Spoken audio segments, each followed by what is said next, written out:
Hello, and welcome to Sleep with Ollie. This is a place where we slow down, let go, and gently drift into sleep. I am your sleep companion, Oliver, but you can call me Ollie. It's really nice to meet you tonight.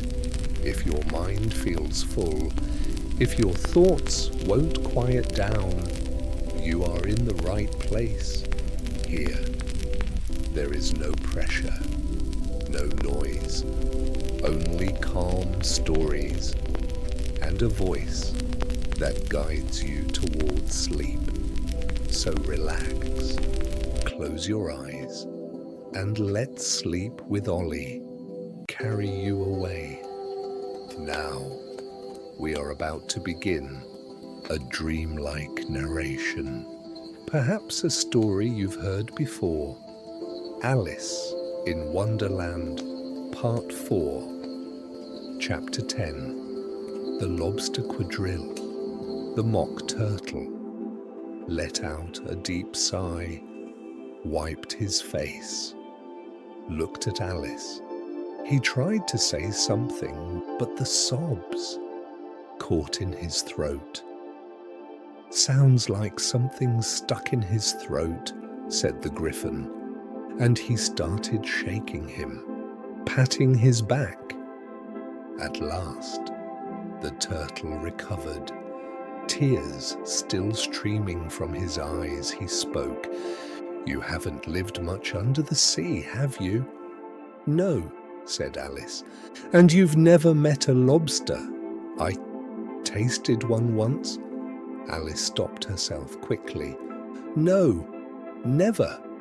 "Then," said the turtle, "you can't possibly know how beautiful the lobster quadrille is." "I truly don't," said Alice. "What kind of dance is it?" "Well," said the Griffin, "first you form two lines along the shore." "Two lines," said the turtle. "Seals, turtles, salmon, and then you clear away the jellyfish." "That can take some time," said the Griffin. "Then," said the turtle, "two steps forward, each with a lobster as a partner," said the Griffin. "Then," said the turtle, "you change places and step back. And then," continued the Griffin, "you throw the lobsters into the sea," cried the turtle. "And after that," shouted the Griffin, "you swim after them." "Turning somersaults," said the turtle. "Then you change places again and return to shore." "That's the first figure," said the turtle, suddenly falling silent. The two of them sat down and looked at Alice. "It must be a very beautiful dance," said Alice shyly. "Would you like to see it?" said the turtle. "I'd love to." "Then let's try it," he said. "Even without the lobsters, who will sing?" "You sing," said the Griffin. "I forgot." And they began to dance, circling around Alice, occasionally stepping on her feet, waving their arms. The turtle sang in a slow, sorrowful voice. "Will you walk a little faster?" said a fish to a snail. "There's a dolphin close behind us, and he's treading on my tail. Look, the lobsters and the turtles, how eagerly they wait. They're waiting there to join us. Won't you come and dance with us? Will you? Won't you? Will you join the dance?" But the snail replied, "It's far too far. I cannot go." And he politely refused. "It doesn't matter," said the fish. "It makes no difference how far. The farther away it is, the nearer it becomes. Come and join." The dance came to an end. Alice felt relieved. "That was very interesting," she said. "And I liked the song too." "About the fish. You know them, of course," said the turtle. "Yes," said Alice. "I've seen them at dinners." She paused for a moment. "I know what they look like. Their tails are in their mouths, and they're covered in breadcrumbs." "No," said the turtle. "There are no breadcrumbs. They're washed by the sea, but their tails are in their mouths. The reason is..." The turtle yawned and closed his eyes. "You explain it," he said to the griffin. "The reason is this," said the griffin. "They go to the dance with the lobsters. Then they're thrown into the sea. It's a very long fall. That's why their tails get stuck in their mouths, and they can never pull them out again. That's all." "Thank you," said Alice. "That was very interesting. I didn't know so much about these fish." "I can tell you more if you like," said the griffin. "Do you know why they're called whiting?" "I've never thought about it," said Alice. "Because they polish shoes," said the griffin seriously. Alice looked surprised. "My shoes? What do you polish your shoes with?" said the griffin. Alice looked down and thought for a moment. "I suppose with polish, but under the sea," said the griffin. "Shoes are polished with whiting. Now you understand." "Then what are shoes made of?" asked Alice curiously. "Of soles and eels," said the griffin. "You should have known that." Alice was still thinking about the song. If it's a fish, then why is it joining the dance? "Because they have to," said the turtle. "No fish ever goes anywhere without a porpoise." "What?" said Alice in surprise. "You mean purpose?" "No," said the turtle. "I mean exactly what I said." The griffin interrupted. "Tell us about your adventures." "Start from this morning," Alice began shyly. "This morning, I saw the white rabbit. At first, she felt nervous, because the two creatures were sitting so close, their eyes wide open, watching her carefully. But after a while she relaxed. She continued telling her story until she reached the part where she had recited poetry to the caterpillar and explained how all the words had changed. The turtle took a deep breath. "How strange." "Very strange indeed," said the griffin. "Everything's changed." "Say something else," said the turtle. The griffin looked at Alice. "Stand up and recite a poem." Alice thought to herself, lessons again, just like school. But she stood up anyway, and she began to recite, but her mind was still filled with the dance, and the words came out all mixed together. The lobster's voice. I heard him declare, "You have baked me too brown. I must sugar my hair." With duck eyelids, and with his nose, he straightens his belt and spreads out his toes. When the tide goes out, he feels cheerful. But when the sharks arrive, he becomes afraid. The griffin said, "That is not how it used to be." The turtle said, "I've never heard it before. It makes no sense at all." Alice fell silent. She buried her face in her hands. Nothing is normal anymore, she thought. "Somebody explain it," said the turtle. "She can't explain it," said the griffin. "Go on, the next verse." "What happens to the toes?" asked the turtle. Alice replied helplessly, "It's a dancing position." But she wanted to change the subject. "Go on," said the Griffin. "I passed through his garden," said Alice, "and with one eye I saw an owl and a panther sharing a pie. The panther took the crust, the meat, and the gravy. The owl received only the plate as his reward. When the pie was finished, the owl was given a spoon, while the panther received a fork and knife and finished the meal." "Why are we listening to this nonsense?" said the Mock Turtle. "You're not even explaining it. This is the most confusing thing I've ever heard." "I think you should stop," said the Griffin. Alice was very glad to hear that.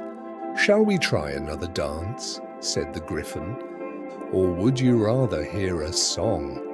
"A song," said Alice quickly. "Very well," said the Griffin. "Sing the soup song." The Mock Turtle let out a deep sigh and began to sing, "Beautiful soup, green and warm, waiting in the tureen. Who wouldn't want their evening soup, beautiful soup? Who cares about fish or any other dish? Who wouldn't give everything for just a little soup, beautiful soup?" "Again," said the Griffin. They were just about to begin once more when a voice echoed from far away. "The trial is beginning."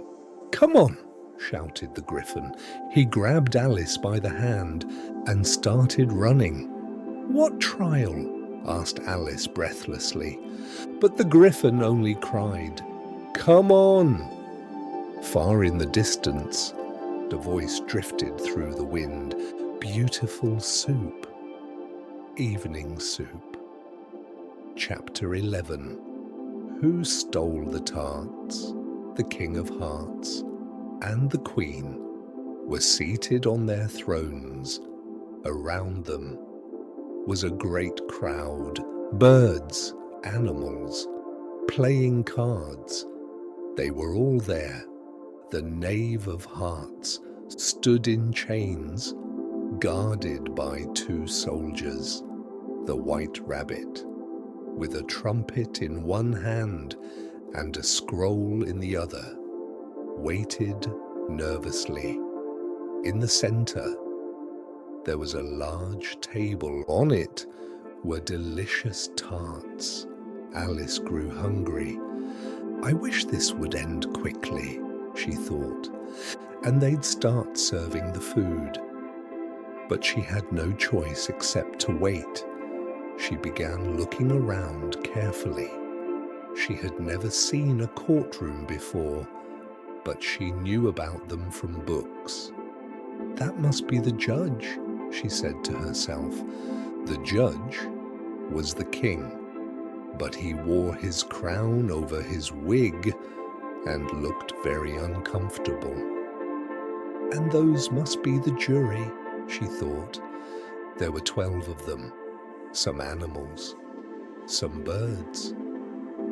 "Jury," she repeated quietly, feeling rather proud of herself, because children her age would never know that word.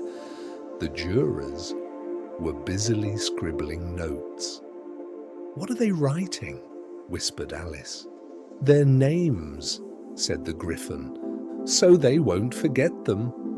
"How ridiculous," said Alice out loud. Then she quickly fell silent.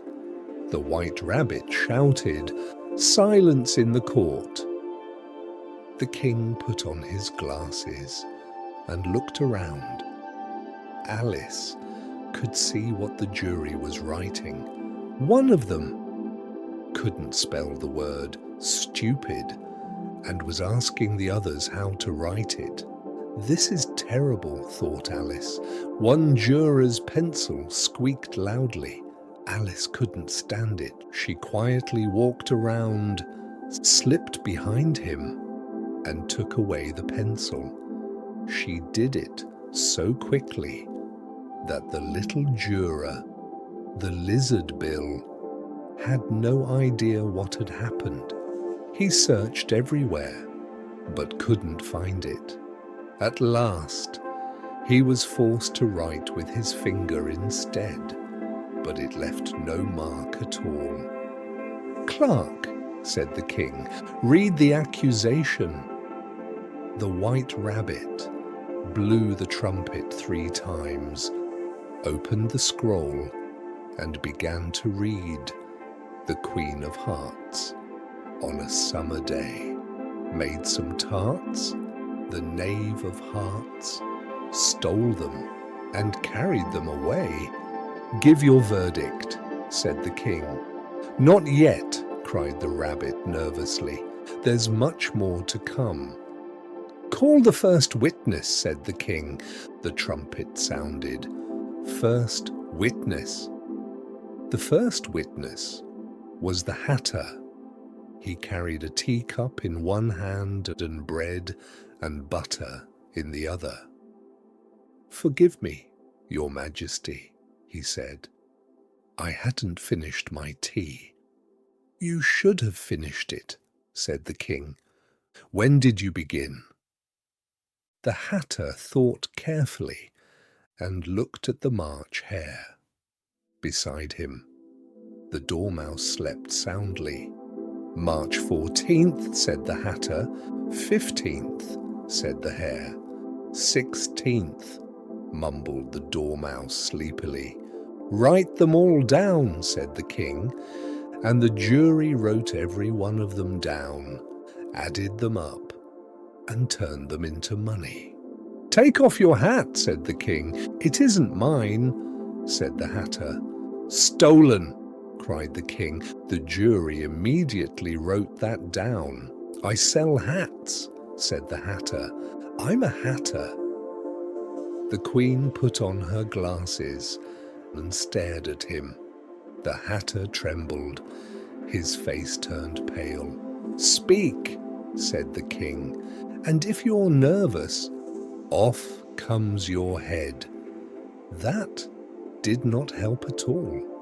The Hatter became even more frightened, shifting nervously from foot to foot, glancing at the queen and accidentally biting his teacup instead of his bread. At that very moment, Alice noticed something strange. She was growing again.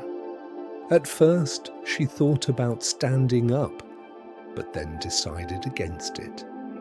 "As long as there's room, I'll stay," she thought. "You're squashing me," said the Dormouse. "I can hardly breathe." "I'm growing," said Alice. "You have no right to grow here," said the Dormouse. "That's nonsense," said Alice. "You're growing too—" "Yes, but naturally," said the Dormouse, and moved away. The queen was still staring at the Hatter. Then she said to one of the soldiers, "Bring me the list of singers." The Hatter trembled so violently that his shoes fell off. "Continue," said the king. "I'm a poor man," said the Hatter. "My tea had only just begun. The bread was getting thinner, and the tea was shining." "What?" said the king. "Shining? It begins with a T," said the Hatter. "Of course it does," said the king sharply. "Do you think I'm a fool? Go on." "I'm a poor man," said the Hatter. And then the March hare said, "I didn't," cried the hare. "You did," said the Hatter. "No," shouted the hare. "Remove that," said the king. "All right," said the Hatter. The Dormouse said, but the Dormouse was asleep. He said nothing. "Then," said the Hatter, "I cut some more bread." "What did the Dormouse say?" asked the jury. "I don't remember," said the Hatter. "You must remember," said the King, "or off goes your head." The poor Hatter dropped his cup and bread and went down on his knees. "I am a poor man." "And you speak very badly," said the King.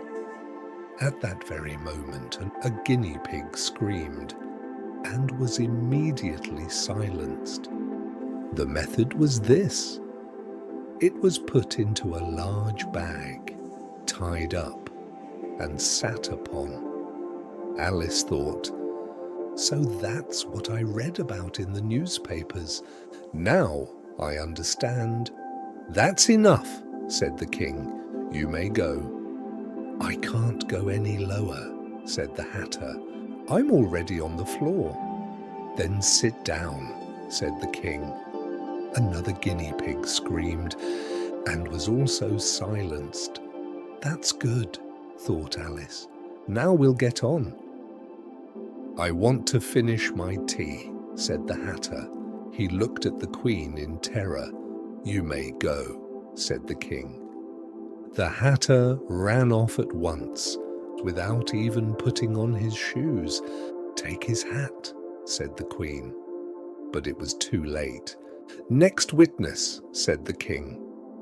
This time, the cook entered.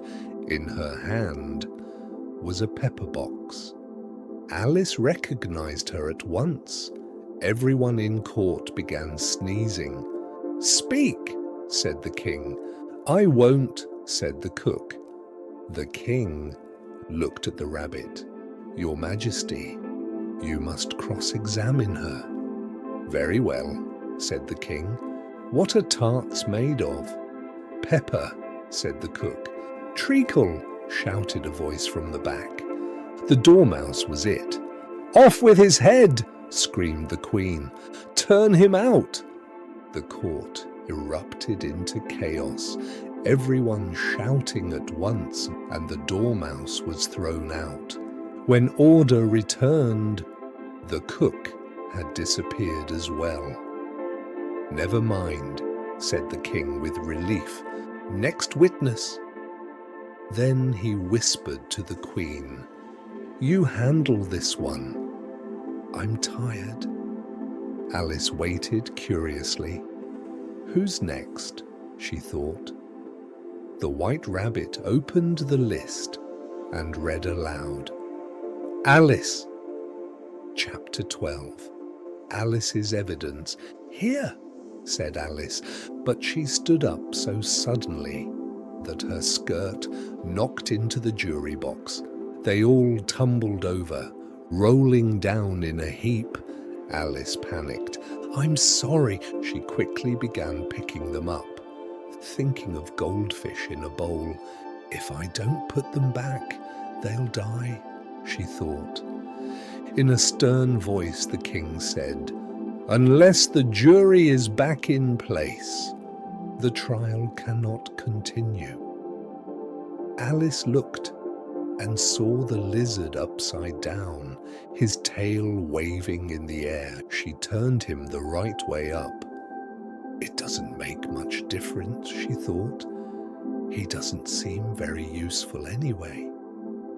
The jury settled themselves again, picked up their pens, and began writing.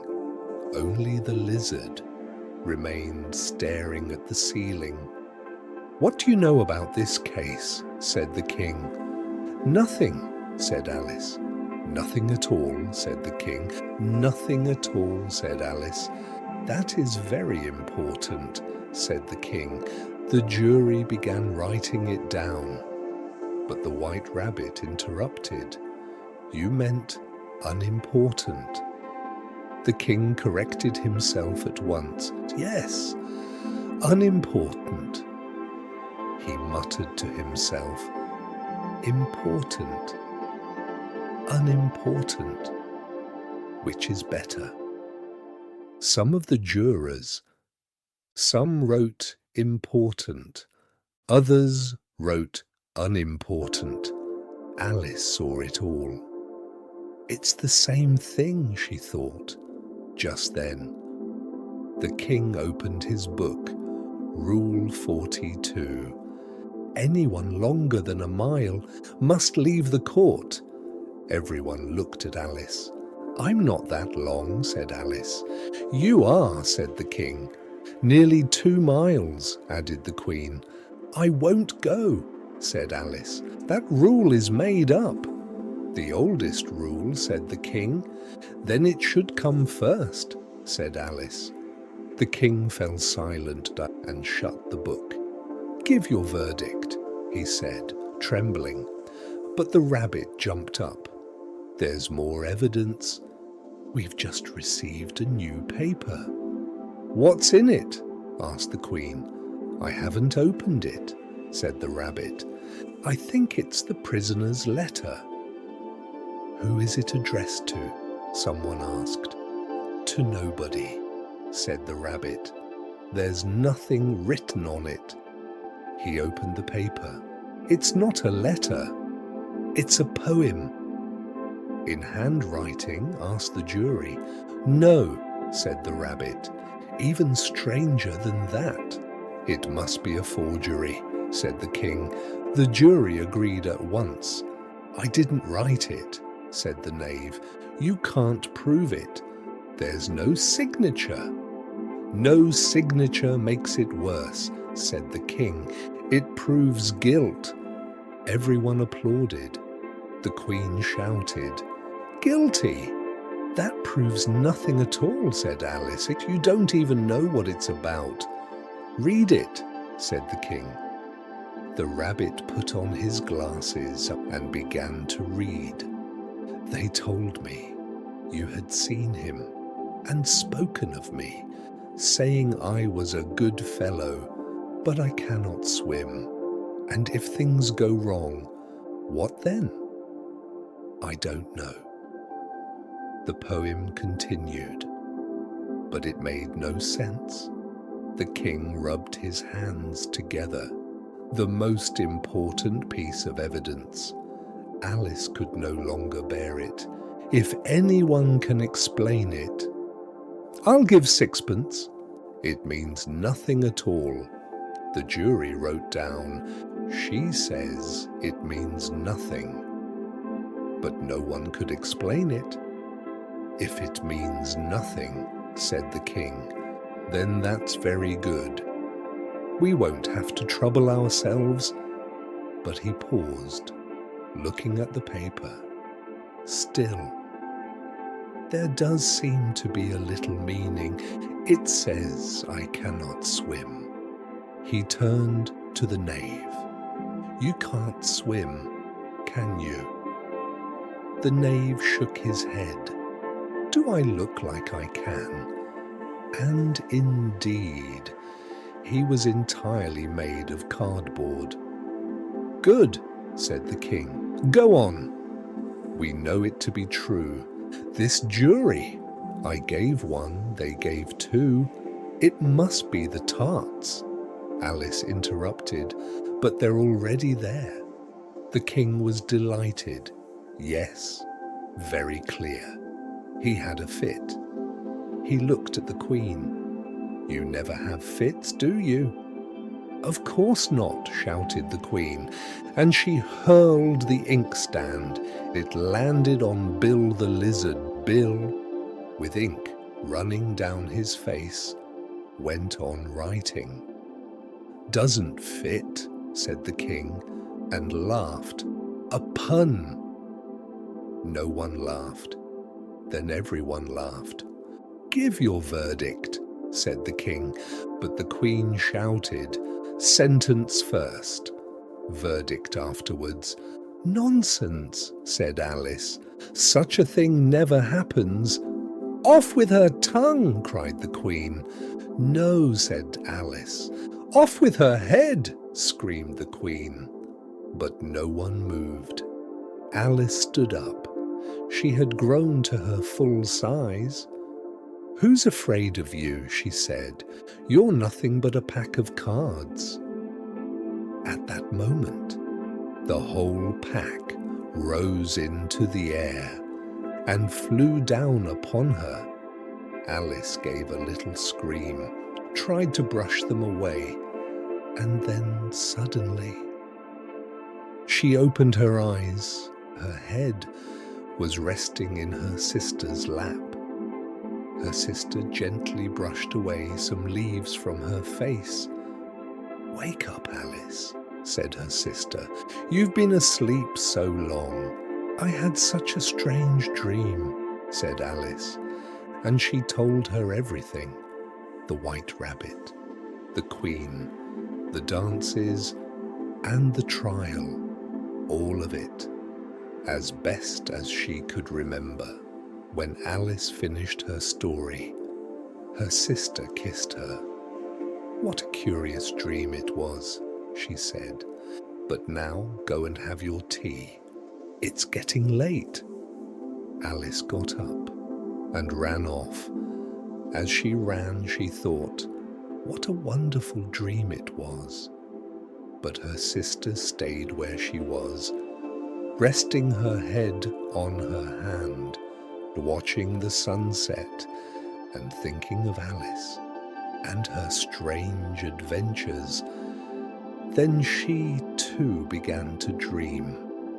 In her own dream, she saw little Alice, hands folded in her lap, eyes shining bright, looking up at her.